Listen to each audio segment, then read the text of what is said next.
بسم اللہ الرحمن الرحیم الحمد للہ رب العالمین وصلی اللہ وسلم علی نبینا و مولانا محمد وعلی آلہ وصحابتہ ومن تبعہم بإحسان الی یوم الدین اما بعد۔ یہ ہمارا ابو داؤد شریف کا کتاب الترجل کے بعد کتاب الخاتم سے پہلے ایک اور درس ہے، درس نمبر 100۔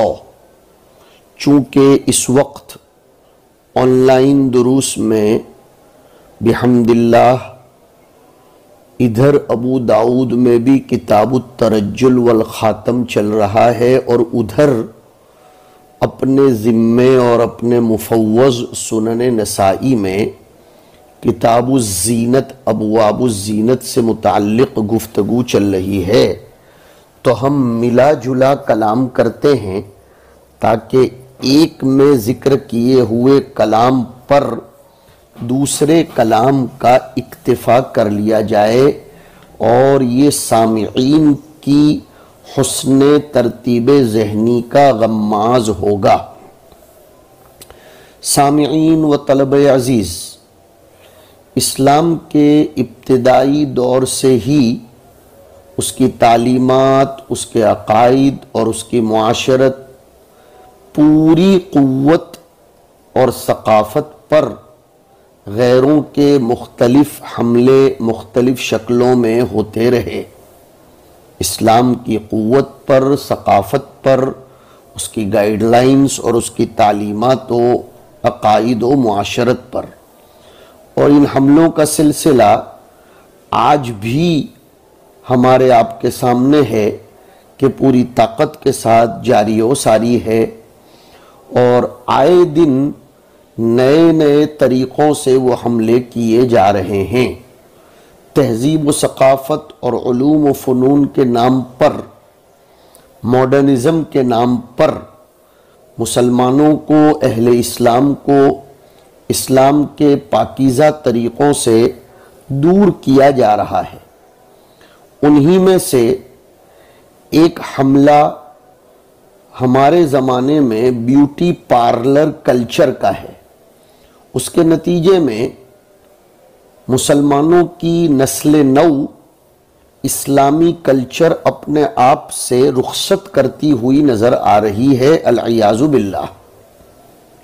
بالخصوص عورتیں اس حملے کا بڑا نشانہ بنی ہوئی ہیں، اور نت نئے طریقے زیب و زینت آرائش کے لیے اختیار کر رہی ہیں۔ میرے خیال سے دیندار طبقے کے بھی کچھ لوگ اس وبا سے بچے ہوئے نہیں ہیں، لیکن ان کے دلوں میں دینی احکام کی اہمیت کے پیش نظر وہ طبقہ، دینداروں کا طبقہ، اس بیوٹی پارلر اور اس کے ضمن میں کیے جانے والے اعمال و حرکات کے جواز کو حاصل کرنے کے لیے مختلف طریقوں سے علماء سے سوالات کر کے جوابات مانگتے ہیں۔ اب سنیے، نبی کریم صلی اللہ علیہ وسلم نے ارشاد فرمایا کہ میں نے اپنی امت میں بدکار عورتوں سے بڑا نقصان دہ کوئی فتنہ مردوں کے لیے نہیں چھوڑا۔ حضور کے اس ارشاد کی صداقت آج بالکل ہمارے سامنے واضح ہے۔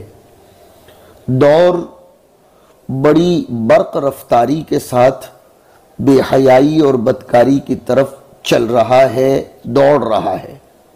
خاص طور پر نام نہاد دانشور طبقے میں، جو اپنے آپ کو روشن دماغ سمجھتا اور کہتا ہے، اس میں جنسی انارکی خوب پھیل رہی ہے۔ مخلوط تعلیمی نظام نے شرم و حیا کی تمام حدود کو پامال کر کے رکھ دیا ہے۔ دوسروں کی دیکھا دیکھی آج مسلمان عورت بھی فیشن کی دوڑ میں ایک دوسرے سے سبقت لے جانے میں مشغول ہے۔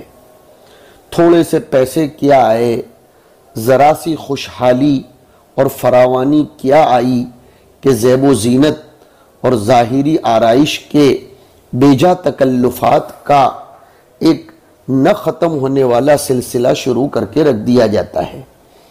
خاص طور پر زینت کو ظاہر کرنے میں شرعی حدود بالائے طوق بالائے طاق رکھ دیے جاتے ہیں، دونوں بالائے طوق بھی بالائے طاق بھی، یہاں تک کہ اب بیوٹی پارلر کا رواج اتنا عام ہو گیا کہ اس نے بڑے بڑے شریف گھرانوں کو بھی اپنی زد اور شکار کے جال میں پھنسا رکھا ہے۔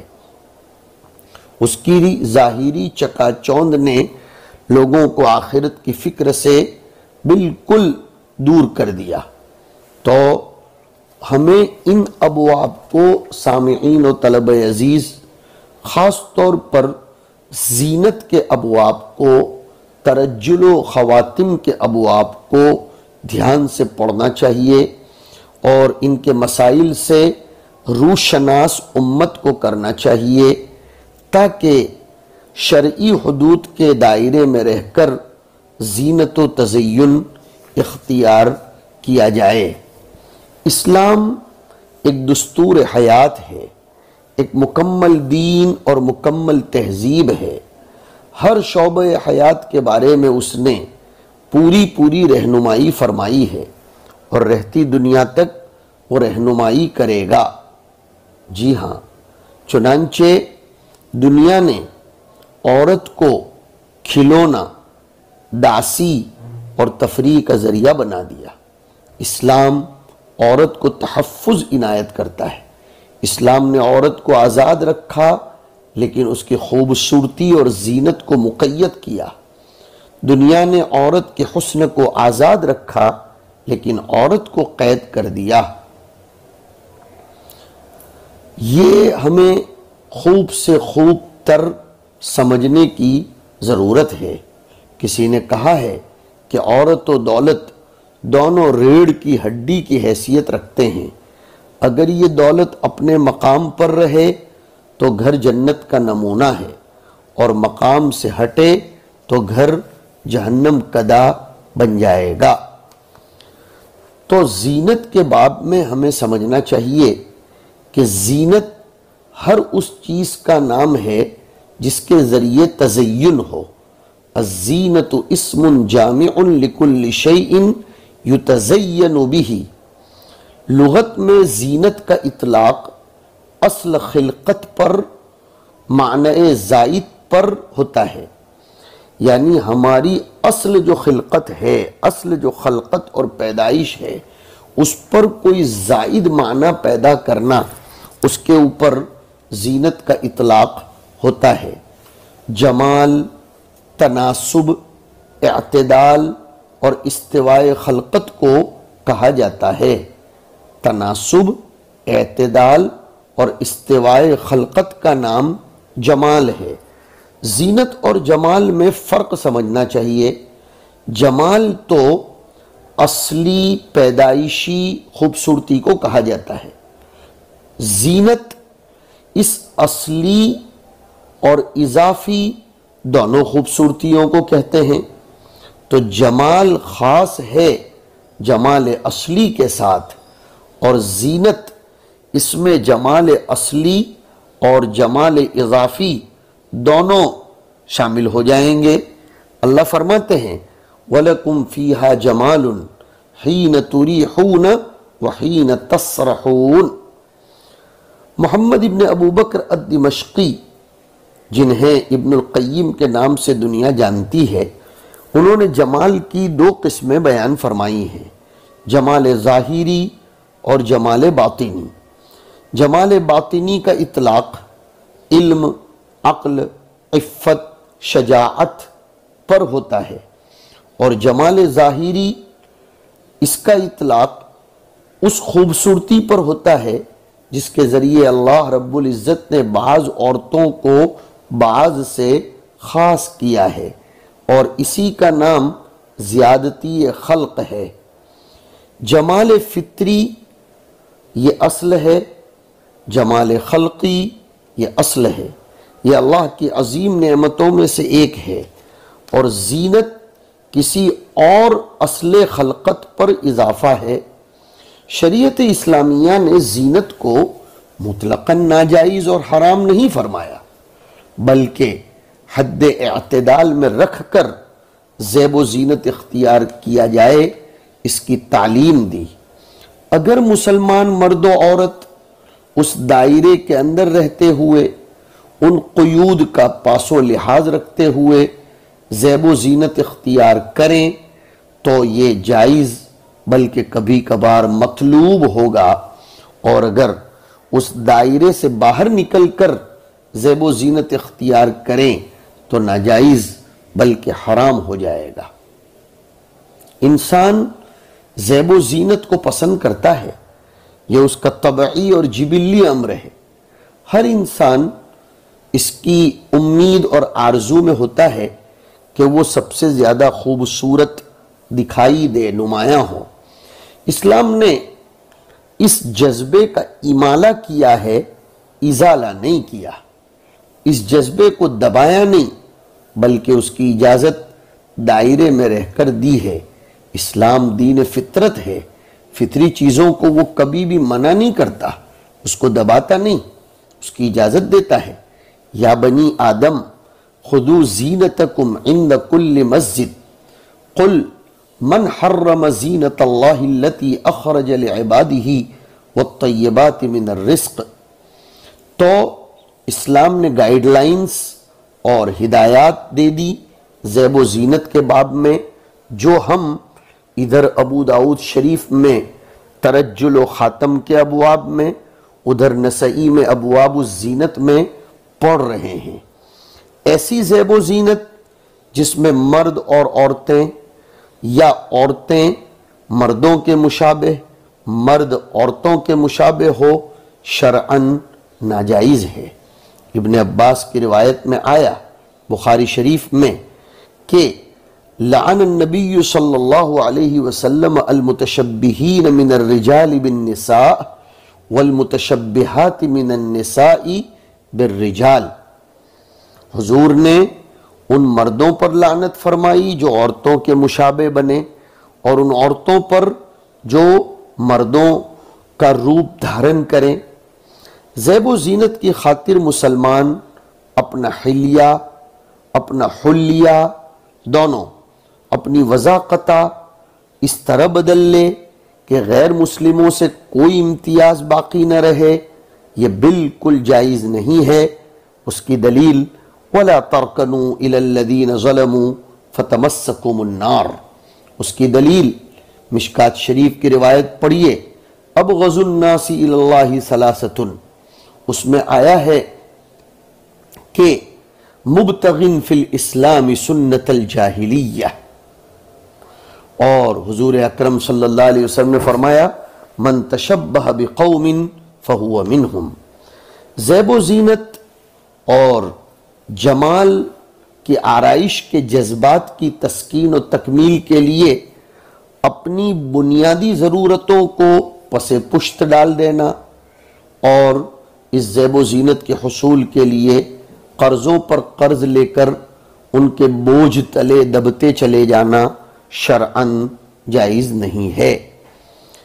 حضرت عبداللہ ابن قتادہ کی روایت ترمذی شریف میں آئی، نبی کریم صلی اللہ علیہ وسلم قرض لینے والوں کے باب میں بہت شدید تاکید فرماتے تھے، بلکہ شروع میں تو ان کی نماز جنازہ پڑھنے سے بھی معذرت کر دیتے تھے۔